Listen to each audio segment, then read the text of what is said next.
മെട്രോന ministries YouTube ചാനലിലേക്ക് ഏവർക്കും സ്വാഗതം. നമ്മളെ പരിശുദ്ധാത്മാവിൻ്റെ ചില ഇൻവോൾവ്മെൻറ്റ് ഡെലിവറൻസിന് എന്താണെന്നുള്ളതാണ് നമ്മൾ ചിന്തിച്ച് കഴിഞ്ഞ എപ്പിസോഡിൽ നമ്മുടെ ശുശ്രൂഷയിലെ പരിശുദ്ധാത്മാവിൻ്റെ റോള് പറഞ്ഞു. രണ്ടാമത് പ്രാർത്ഥിക്കുന്നതിന് പരിശുദ്ധാത്മാവ് എങ്ങനെ തുണ നിൽക്കുന്നു എന്ന് പറഞ്ഞു. ഇനിയും ഒന്ന് രണ്ട് കാര്യം കൂടെ പറഞ്ഞിട്ട് ഈ ഒരു ഭാഗം തീർത്തിട്ട് നമ്മുടെ പ്രാർത്ഥനയിലേക്ക് നമ്മൾ പ്രവേശിക്കാം. 12ാമത്തെ കാര്യം, the holy spirit help us to worship which is acceptable to God. ദൈവത്തിന് ഇഷ്ടപ്പെട്ട ഒരാരാധന അത് ചെയ്യുവാനായിട്ട് പരിശുദ്ധാത്മാവ് നമ്മളെ സഹായിക്കുന്നു. ദൈവത്തിന് ഇഷ്ടപ്പെട്ടതും ഇഷ്ടപ്പെടാത്തതുമായിട്ടുള്ള ആരാധനകളുണ്ട്. ദൈവത്തിൻ്റെ ആത്മാവ് നമ്മളെ ആരാധനയ്ക്ക് സഹായിക്കുന്നു എന്നുള്ള ആരാധനയെക്കുറിച്ചും പവർ ത്രൂ വർഷിപ്പിനെ കുറിച്ച് നമ്മൾ വീണ്ടും ഒരു വലിയ സീരീസ് തന്നെ ഇതിനോട് ചേർന്ന് തന്നെ ഉണ്ട്. അന്നേരം ആ വിടുതലിൻ്റെ വർഷിപ്പിനെ കുറിച്ച് പറയുമ്പോൾ അത് പറയാം.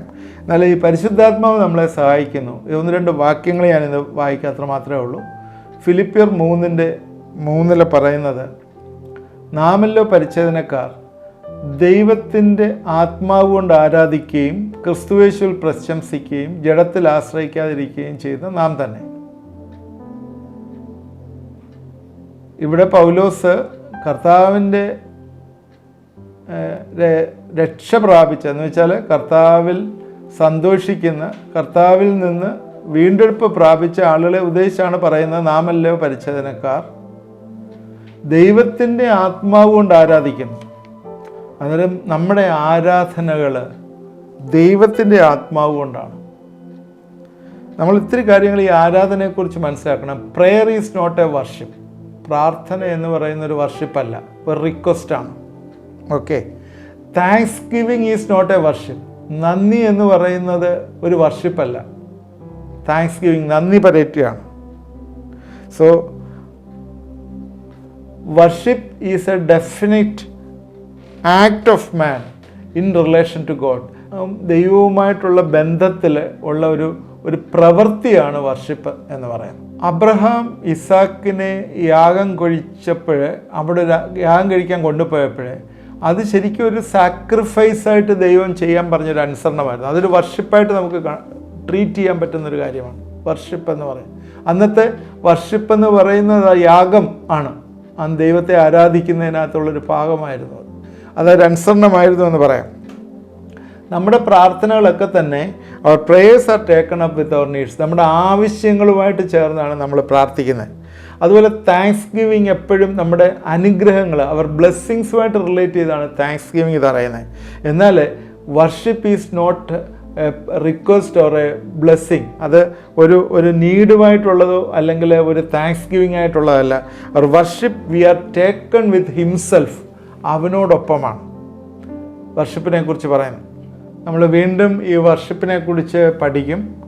പ്രത്യേകിച്ചും വെളിപ്പാട് പുസ്തകം 4-ാം അധ്യായത്തിൽ സ്വർഗത്തിൻ്റെ ഒരു വാതിൽ തുറന്നിരിക്കുന്നതും, ഇത് യോഹന്നാനുള്ള ദർശനത്തിലുള്ള കാര്യമാണ്. എന്നോട് മേലാൽ സംഭവിപ്പാനുള്ള ഞാൻ കാണിച്ചു തരാം എന്ന് പറഞ്ഞ് സ്വർഗത്തിലൊരു വാതിൽ തുറന്നിരിക്കുന്ന കാഹളനാഥൻ എന്നോട് സംസാരിച്ച് കേട്ട ആദ്യത്തെ ശബ്ദം എന്നോട് ഇവിടെ കയറി വരിക എന്ന് പറഞ്ഞു. അന്നേരം യോഹന്നാൻ ആത്മവശനായി സ്വർഗത്തിലൊരു സിംഹാസനം വെച്ചിരിക്കുന്നു, അതിലിരിക്കുന്നവൻ കണ്ടു. അതിന് താഴോട്ട് പിന്നെ വരുമ്പോഴേ ആ വർഷിപ്പിൻ്റെ കാര്യം അവിടെ നമുക്ക് കാണാം. സ്വർഗത്തിൽ നടക്കുന്ന വർഷിപ്പ്. ഇവിടെ സ്തുതി സ്തോത്രങ്ങളെക്കായി ഉപരിയായിട്ട് 24 മൂപ്പന്മാർ സിംഹാസനം ഇരിക്കുന്നതിന് മുമ്പിൽ വീണ് എന്നേക്കും ജീവിക്കുന്നവനെ നമസ്കരിച്ചു എന്ന് പറയുന്നു. അവന് ജീവികൾ മഹത്വവും ബഹുമാനവും സ്തോത്രവും കൊടുക്കുകയാണ്. അതാണ് സ്വർഗത്തിൽ നടക്കുന്ന വർഷിപ്പ്. അതിനകത്ത് അവസാനത്തെ വാക്യത്തിൽ നീ സർവ്വം സൃഷ്ടിച്ചവനും ആകയാൽ മഹത്വവും ബഹുമാനവും ശക്തിയും കൈക്കൊള്ളുവാൻ യോഗ്യനെന്ന് പറഞ്ഞ് തങ്ങളുടെ കിരീടങ്ങളെ സിംഹാസനത്തിന് മുമ്പിൽ ഇടുന്ന കാര്യം എല്ലാം അതിൽ എഴുതിയിട്ടുണ്ട്. സ്വർഗത്തിൽ നടക്കുന്ന വർഷിപ്പ് പോലെ തന്നെ ആയിരിക്കണം നമ്മുടെ ജീവിതങ്ങളെ ദൈവത്തിലേക്ക് കൊടുത്ത്, എന്ന് വെച്ചാൽ പ്രോസ്ട്രേറ്റ് വീഴുക, ദൈവത്തിൻ്റെ സന്നിധിയിലേക്ക് വീണ് ആരാധിക്കുന്ന ഒരനുഭവം. അതാണ് നമ്മുടെ ഈ ജഡ ശരീരം നമ്മൾക്കുള്ള ഈ ശരീരവുമായിട്ട് നമുക്ക് ചെയ്യാൻ പറ്റുന്ന ഒരു ആരാധന. അത് പരിശുദ്ധാത്മാവ് അത് സഹായിക്കുന്നു. അല്ലാതെ നമ്മുടെ ജഡത്തിൻ്റെ ഒരു ആരാധനയല്ല അത്. യോഹന്നാൻ 4:23 സത്യനമസ്കാരികൾ പിതാവിനെ ആത്മാവിലെ സത്യത്തിൽ നമസ്കരിക്കുന്ന നാഴിക വരുന്നു, ഇപ്പോൾ വന്നുമിരിക്കുന്നു. 24 വാക്യത്തിൽ പറയുന്ന ദൈവം ആത്മാവാകുന്നു, അവനെ നമസ്കരിക്കുന്നവർ ആത്മാവിലും സത്യത്തിലും നമസ്കരിക്കണം. ഒരു ആത്മീയമായിട്ടൊരു ആരാധന. ഈ ആത്മീയമായിട്ടുള്ള ആരാധനയിൽ എങ്ങനെയാണ് ആരാധിക്കേണ്ടത്? നമ്മുടെ വാക്കുകളാണോ എന്നൊക്കെയുള്ള ചോദ്യങ്ങളുണ്ട്.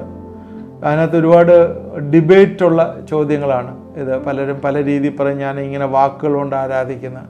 ചിലർ പറയും അങ്ങനെയല്ല, ഞാൻ പ്രവൃത്തി കൊണ്ടാണ് ആരാധിക്കുന്നത്, ഞാൻ മൗനമായിരുന്ന് ആരാധിക്കുന്നത്, ഞാൻ അന്യഭാഷയിലാണ് ആരാധിക്കുന്നത് എന്നൊക്കെ പല രീതിയിലുള്ള ഡെഫിനിഷൻസ് പറയും. അതുകൊണ്ട് ഒരു കാര്യം നമ്മൾ ഓർക്കുക, ആരാധന, ദൈവം ഇഷ്ടപ്പെടുന്ന ആരാധന ജഡം നയിക്കുന്ന ആരാധനയല്ല, നമ്മളെ എക്സ്പോസ് ചെയ്യുന്ന ഒരു ആരാധനയല്ല വേണ്ടത്. പ്രത്യേകിച്ച് നമ്മൾ ശ്രദ്ധിച്ച് കാണും, ഈ പുതിയ തലമുറ ന്യൂ ജനറേഷനെ അക്സെപ്റ്റ് ചെയ്യാനായിട്ട് DJ ആരാധനകളൊക്കെ പലയിടത്തും നടക്കാറുണ്ട്, പല സഭകളിൽ നടക്കുന്നുണ്ട്. അങ്ങനെ മാത്രമേ അവർ വരുള്ളൂ. അതിനകത്ത് അങ്ങ് ലയിക്കുകയാണ്. അതുപോലെ എന്താ, ഈ പാട്ടിൻ്റെ വോളിയവും കൂട്ടി അതിൻ്റെ മ്യൂസിക് റിതം, അതുപോലെ കീബോർഡിൻ്റെ റിതം എല്ലാം കൂട്ടുന്നതനുസരിച്ചാണ് ആരാധന. അല്ലെങ്കിൽ ആരാധനയില്ല. കാരണം അത് വരുമ്പോഴേ നമ്മുടെ ഇമോഷൻസ് ഒന്ന് ഇളകുകയാണ്. ഇളകി കഴിയുമ്പോഴത്തേക്ക് നമ്മൾ വേറെ ഏതൊരു ലോകത്തിലാകുന്ന പോലെ നമ്മൾ ആരാധിക്കുന്നു. അത് നമുക്കൊരു ആനന്ദം തരുന്നു, നമ്മുടെ മനസ്സിലൊരു ആനന്ദം തരുന്നു. അതൊന്നുമല്ല ശരിക്കും ആരാധന എന്ന് പറയുന്നത്. അത് വേണ്ടെന്നോ അത് ആരാധനയ്ക്കാണല്ല എന്നുമല്ല. അതല്ല ആരാധന. അത് ചിലപ്പോൾ നിങ്ങൾക്കൊരു ഇമോഷൻ നിങ്ങൾക്ക് ഇളക്കി തരുന്നുണ്ടാവും. ദൈവം അക്സെപ്റ്റ് ചെയ്യുന്ന ആരാധന നമ്മുടെ ഡിസയർ, നമ്മുടെ ഉള്ളിലുള്ള ഡിസയർ എന്താണ്? കർത്താവ് ഈ ലോകത്തിൽ വന്ന് നമ്മളെ ട്രാൻസ്ഫോം ചെയ്ത് അവനെ പോലെ ആക്കാനായിട്ടാണ്. അത് ഞാൻ അവനെ പോലെ ആയിത്തീരാനുള്ള ആഗ്രഹം എൻ്റെ ഉള്ളിലുള്ളപ്പോൾ ആ ആഗ്രഹത്തോടു കൂടി ഞാൻ അവന് സബ്മിറ്റ് ചെയ്യുന്നതാണ് ശരിക്കുമുള്ള ആരാധന. അതാണ് പൗലോസ് പറയുന്നത് റോമർക്കെഴുതിയ ലേഖനം 12-ാം അധ്യായത്തിൻ്റെ 1-ാം വാക്യത്തിൽ, നിങ്ങൾ ബുദ്ധിയുള്ള ആരാധനയായി നിങ്ങളുടെ ശരീരങ്ങളെ ജീവനും വിശുദ്ധിയും ദൈവത്തിന് പ്രസാദമുള്ള യാഗമായി സമർപ്പിപ്പിൻ. യാഗമായിട്ട് സമർപ്പിക്കുകയാണ്, ലിവിങ് സാക്രിഫൈസ്. അന്നേരം ലിവിങ് സാക്രിഫൈസായിട്ട് ദൈവത്തിന് നമ്മളെ സമർപ്പിക്കുമ്പോൾ, ഞാൻ ഒരു സീരീസ് കഴിഞ്ഞ പ്രാവശ്യം റോമൻസ് പഠിച്ചപ്പം ചെയ്തതാണ്, ചുട്ടുള്ള സമർപ്പണം. ചുട്ടുള്ളൊരു സമർപ്പണമാണ് ദൈവം നമ്മളെക്കുറിച്ച് ആഗ്രഹിക്കുന്നത്. എന്ന് വെച്ചാൽ നമ്മുടെ ജഡത്തിൻ്റെ എല്ലാ രാഗമോഹങ്ങളോടും അതിനെ ക്രൂശിച്ചു ഞാൻ ദൈവത്തിൻ്റെ ഹിതപ്രകാരം ജീവിക്കാനായിട്ട് എന്നെ തന്നെ സബ്മിറ്റ് ചെയ്യുന്ന ഒരു ആരാധന. ആ ആരാധനയാണ് ദൈവം ആഗ്രഹിക്കുന്നത്. അപ്പോഴേ സകല മാനത്തിനും സകലത്തിനും യോഗ്യനായ ആരാണ്? കർത്താവാണ്. അവൻ്റെ രക്തത്താൽ നമ്മളെ വിലയ്ക്ക് വാങ്ങി. അതുകൊണ്ട് അവനാണ് ആരാധനയ്ക്ക് യോഗ്യൻ എന്ന് പറഞ്ഞ് അവനെ ആരാധിക്കുന്ന അനുഭവം. ഇതാണ് ശരിക്കുള്ളൊരു ആരാധന. അത് പരിശുദ്ധാത്മാവാണ് അതിന് നമ്മളെ സഹായിക്കുന്നത്. അല്ലെങ്കിൽ നമ്മളെ ജഡം നയിക്കുന്ന, അല്ലെങ്കിൽ ജഡം ഇഷ്ടപ്പെടുന്ന ആരാധനയിൽ പോവും, ദൈവം ഇഷ്ടപ്പെടത്തില്ല അത്. ഇനി ലാസ്റ്റ് പോയിൻ്റൂടെ പറഞ്ഞ് ഞാൻ ഇത് എൻഡ് ചെയ്യാം. പരിശുദ്ധാത്മാവ് നമ്മളെ ഗൈഡ് ചെയ്യുന്നു, നമ്മളെ നടത്തുന്ന ഒന്ന് പരിശുദ്ധാത്മാവ് എപ്പോഴും ആവശ്യമാണ്. ഈ ലോകത്തിൽ നമ്മൾ ജീവിക്കുമ്പോഴേ പരിശുദ്ധാത്മാവിൻ്റെ ശബ്ദം കേട്ട് നമ്മൾ അതനുസരിച്ച് നീങ്ങേണ്ടതാണ്. പരിശുദ്ധാത്മാവിൻ്റെ ശബ്ദം നിങ്ങൾ കേൾക്കുന്നില്ലെങ്കിൽ നിങ്ങളുടെ ആത്മാവിൻ്റെ അവിടെ ആ ഒരു എൻലൈറ്റ്മെൻറ്റ് വരാതെ ഇരിക്കുകയാണ്. അതുകൊണ്ട് പരിശുദ്ധാത്മാവിൻ്റെ ശബ്ദം നമ്മൾ കേൾക്കുന്നവരായിരിക്കണം എന്നുള്ളതാണ്. 2-3 രീതിയിലുണ്ട്. നമ്മുടെ മനസ്സിനോട് സംസാരിക്കുന്ന, നമുക്ക് ഇൻഡ്യൂഷൻ വരുത്തുന്ന, നമ്മുടെ മനസാക്ഷിയോട് സംസാരിക്കുന്നതൊക്കെ പരിശുദ്ധാത്മാവെന്ന് കേൾക്കാനായിട്ട് നമ്മൾ പഠിക്കണം. ഒന്ന്, അപ്പോസ്തലപ്രവൃത്തി 13:2 അവർ കർത്താവിനെ ആരാധിച്ച് ഉപവസിച്ചും കൊണ്ടിരിക്കുമ്പോൾ, ശ്രദ്ധിക്കുക, അവൻ കർത്താവിനെ ആരാധിച്ചും ഉപവസിച്ചും കൊണ്ടിരിക്കുമ്പോൾ ഞാൻ ബർന്നബാസിനെയും ശൗലിനെയും വിളിച്ചിരിക്കുന്ന വേലയ്ക്കായിട്ട് അവരെ വേർതിരിപ്പീൻ എന്ന് പരിശുദ്ധാത്മാവ് പറഞ്ഞു. ഇവിടെ പരിശുദ്ധാത്മാവ് പറഞ്ഞു എന്നൊക്കെ പറഞ്ഞാൽ പരിശുദ്ധാത്മാവിൻ്റെ അശരീരി കേട്ടോ എന്നാണോ നിങ്ങൾ മനസ്സിലാക്കുന്നത്? അതോ പരിശുദ്ധാത്മാവ് ഒരു വ്യക്തി പോലെ മുമ്പിൽ നിന്ന് ഇങ്ങനെ പറയുകയായിരുന്നു?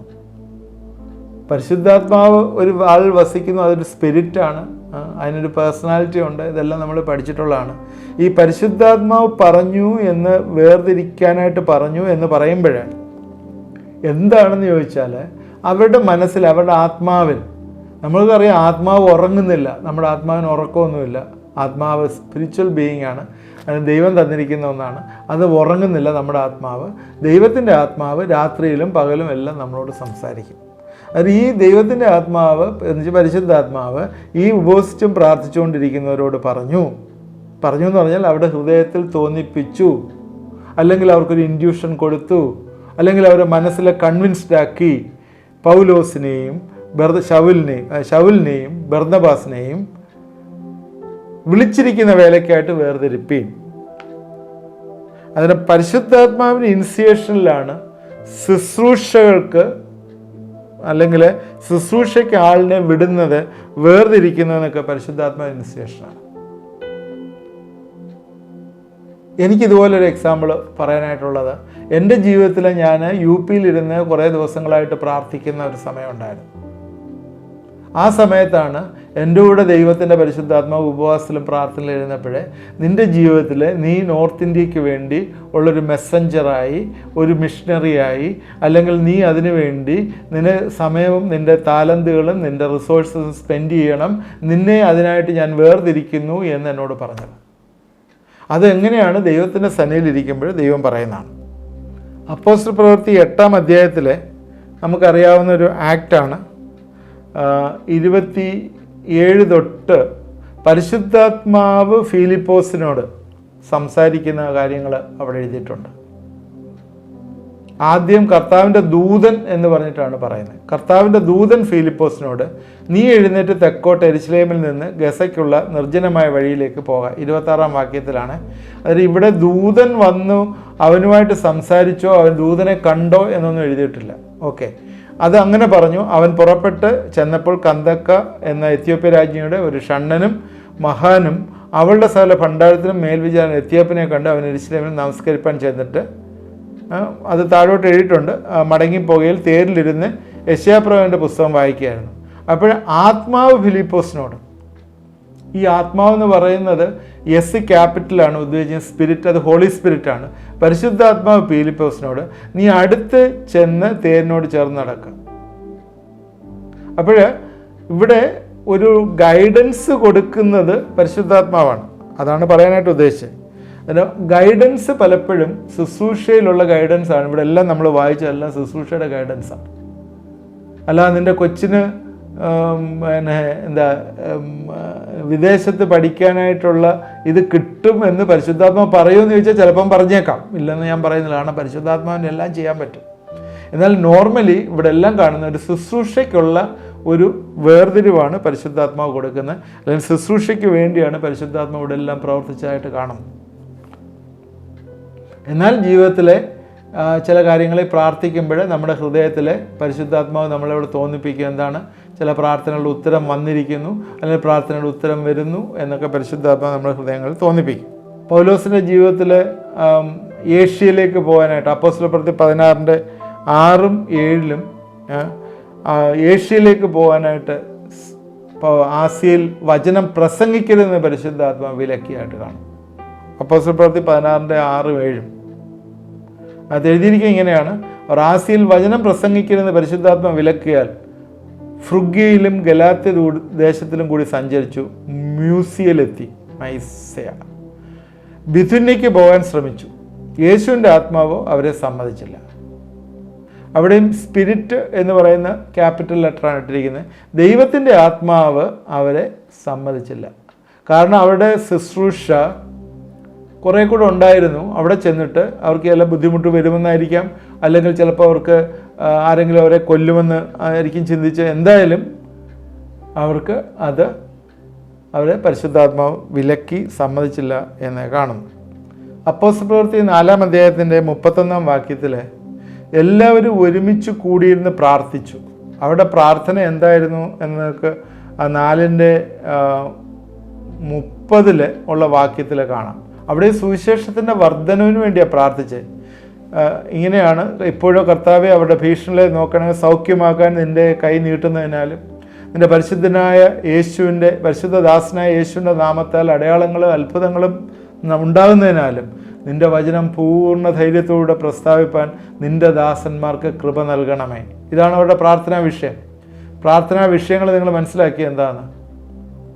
ബാക്കിയുള്ള ഈ ലോകത്തിലെ കുറേ കാര്യങ്ങൾ നേടിത്തരണമെന്നോ അല്ലെങ്കിൽ ഞങ്ങളുടെ രോഗം പോക്കണമെന്നോ ഒന്നുമല്ല അവർ പ്രാർത്ഥിച്ച ദൈവത്തിൻ്റെ ദാസന്മാരുടെ അവരുടെ പ്രവർത്തനം മുഖാന്തരം അനേകം ആളുകൾ കർത്താവിനെ അറിയണം. അതുകൊണ്ട് അവർ പൂർണ്ണ ധൈര്യത്തോടെ എൻ്റെ വചനം പ്രസ്താവിക്കണം. ഇങ്ങനെ പ്രാർത്ഥിച്ചിരുന്നപ്പോൾ അവർ കൂടിയിരുന്ന സ്ഥലം കുലുങ്ങി. എല്ലാവരും പരിശുദ്ധാത്മാവ് നിറഞ്ഞവരായി ദൈവവചനം ധൈര്യത്തോട് പ്രസ്താവിച്ചു. ഇനി ഈ പരിശുദ്ധാത്മാവ് നിറയുന്ന എന്തിനാണെന്ന് ചോദിച്ചാൽ ദൈവത്തിൻ്റെ മിഷൻ ചെയ്യാനാണ്. ഇതെല്ലാം എപ്പോഴും ഞാൻ പറയുന്ന വേർഡ്സ് പിന്നെ റിപ്പീറ്റ് ചെയ്യണം.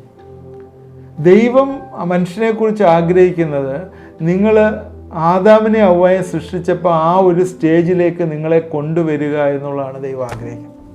അവിടെ വെച്ച് പാരഡൈസ് ലോസ്റ്റ്, എന്നാൽ പാരഡൈസ് റീഗെയിൻഡ്, ആ ഒരു സ്റ്റേജിലേക്ക് നമ്മളെ കൊണ്ടുവരിക എന്നുള്ളതാണ് ദൈവം ആഗ്രഹിക്കുന്നത്. എപ്പോഴും ദൈവമായിട്ട് കൂട്ടായ്മയിൽ ഇരിക്കുക എന്നുള്ളതാണ്. അല്ലാതെ ഇവിടെ കുറേ കാര്യങ്ങൾ അക്വയർ ചെയ്യുക എന്നുള്ളതല്ല. നമുക്ക് ജീവിക്കാനുള്ള കാര്യങ്ങളും സ്റ്റാൻഡേർഡായിട്ട് പോകാനുള്ള കാര്യങ്ങളും ഒക്കെ നമ്മുടെ ശരീരത്തിന് വേണ്ടതൊക്കെ ദൈവം പ്രൊവൈഡ് ചെയ്യും. അതിൽ നമ്മുടെ ഏറ്റവും പ്രധാനപ്പെട്ട കാര്യമെന്ന് പറഞ്ഞാൽ കർത്താവിൻ്റെ മിഷനകത്ത് പാർട്ടിസിപ്പേറ്റ് ചെയ്യുക എന്നുള്ളതാണ്. അതിനുവേണ്ടി ആ പരിശുദ്ധാത്മാവ് ഇവിടെ എല്ലായിടും ഞാൻ പറഞ്ഞതെല്ലാം ഗൈഡ് ചെയ്ത് നമുക്ക് മനസ്സിലാവും. ശുശ്രൂഷയ്ക്കായിട്ട് വേർതിരിക്കുന്നു, പറഞ്ഞ് മനസ്സിലാക്കി കൊടുക്കാനായിട്ട് പരിശുദ്ധാത്മാവ് വരുന്നു, ഒരിടത്ത് പോകരുതെന്ന് പരിശുദ്ധാത്മാവ് സമ്മതിക്കുന്നില്ല. പ്രാർത്ഥിക്കുമ്പോഴേ പരിശുദ്ധാത്മാവ് വന്ന് ദൈവവചന ശക്തിയോട് പറയുന്നു. കാരണം യേശുക്രിസ്തു പറഞ്ഞിട്ടുണ്ട്, ഞാൻ പറഞ്ഞിട്ടുള്ള എൻ്റെ വചനങ്ങളിനകത്ത് എല്ലാം ഉണ്ട്, ജീവനും ശക്തിയും എല്ലാം ഉണ്ട്. അത് നിങ്ങളങ്ങ് ഏറ്റെടുത്തു കഴിഞ്ഞാൽ നിങ്ങളുടെ ബാക്കിയുള്ള എല്ലാ കാര്യങ്ങളും അതുവഴി റെഡി ആയിക്കോളും എന്ന് പറഞ്ഞിട്ടുണ്ട്. അതുകൊണ്ട് ഇത് ഇല്ലാത്ത വ്യക്തികളുണ്ട് ലോകത്തിലെ. ഇത് നഷ്ടപ്പെട്ട നിത്യജീവൻ നഷ്ടപ്പെട്ട് ലോകത്തിലെ പിശാചിൻ്റെ പിടിയിൽ കിടക്കുന്ന അനേകം ആളുകൾ ഈ ലോകത്തിലുണ്ട്. അത് മുഖാന്തരമാണ് ഈ ബാക്കിയുള്ള കാര്യങ്ങളൊക്കെ നെഗറ്റീവായിട്ട് അവരുടെ ജീവിതത്തിലിരിക്കുന്നത്. അതിൽ നിന്ന് വിടുവിക്കാനായി ദൈവത്തിൻ്റെ വചനം അവിടെ ചെല്ലണം, പരിശുദ്ധാത്മാവിൻ്റെ ശക്തി അവിടെ വ്യാപരിക്കണം. സോ പരിശുദ്ധാത്മാവ് ഒരു ഗൈഡായിട്ട് നമ്മളെ സഹായിക്കും. നമ്മൾ പ്രാർത്ഥിക്കുന്ന സമയത്ത് ചില കാര്യങ്ങൾ പ്രാർത്ഥിക്കുമ്പോൾ ഗൈഡായിട്ട് നമ്മളോട് പറയും പരിശുദ്ധാത്മാവ്, നിനക്ക് ഇന്നതാണ് മരം. നമ്മൾ പ്രാർത്ഥിക്കുന്ന വേറൊരു കാര്യമായിരിക്കും, വേറൊരു ഡയറക്ഷനിലായിരിക്കും. പരിശുദ്ധാത്മാവ് നിൻ്റെ ആ ഒരു കാര്യം, ഒരു അൺഫോർഗീവ്നെസ് ഉണ്ടല്ലോ, അല്ലെങ്കിൽ നിൻ്റെ സഹോദരനുമായിട്ട് നിരക്കാത്ത കാര്യമുണ്ടല്ലോ, അതൊക്കെ ശരിയാവുമ്പോൾ ഇതെല്ലാം ആയിക്കോളും. ഇങ്ങനെയൊക്കെയാണ് പരിശുദ്ധാത്മാവ് അതിന് ഉത്തരം തരുന്നത്. അതുകൊണ്ട് ഞാൻ ഈ പരിശുദ്ധാത്മാവിൻ്റെ ശക്തിയെക്കുറിച്ച് പറഞ്ഞ 10-13 പോയിന്റുകളോളം നിങ്ങളോട് പറഞ്ഞു. ഇനിയും പല പോയിന്റ്സ് പറയാനായിട്ടുണ്ട്. ശരിക്കും ഈ പവർ നമുക്ക് ഈ ദിവസങ്ങളിൽ വരണം. ആത്മാവ് നമ്മളോട് സംസാരിക്കുകയാണ്, നമ്മളെ പുതുക്കി, നമ്മളെ നിറച്ച്, പരിശുദ്ധമായി നിറച്ച്, അകത്ത മനുഷ്യനെ ബലപ്പെടുത്തി, സത്യത്തിൽ നടത്തി, ഈ വേണ്ട രീതിയിൽ ദൈവത്തിൻ്റെ ആഴങ്ങളിൽ നിന്നുള്ള റെവലേഷൻ നമുക്ക് തന്ന്, നമ്മളെ ശുശ്രൂഷയെ ബലപ്പെടുത്തി, നമുക്ക് പ്രാർത്ഥിക്കാനായിട്ട് നമ്മളെ പഠിപ്പിച്ച്, ആരാധിക്കാനായിട്ട് നമ്മളെ പഠിപ്പിച്ച്, നമ്മളെ ഗൈഡ് ചെയ്ത് ദൈവത്തെ പോലെ, യേശുവിനെ പോലെ ആക്കി തീർക്കുന്ന പരിശുദ്ധാത്മാവ്. ഹല്ലേലൂയ! ഈ ഒരു പരിശുദ്ധാത്മാവാണ് നമുക്കുള്ളത്.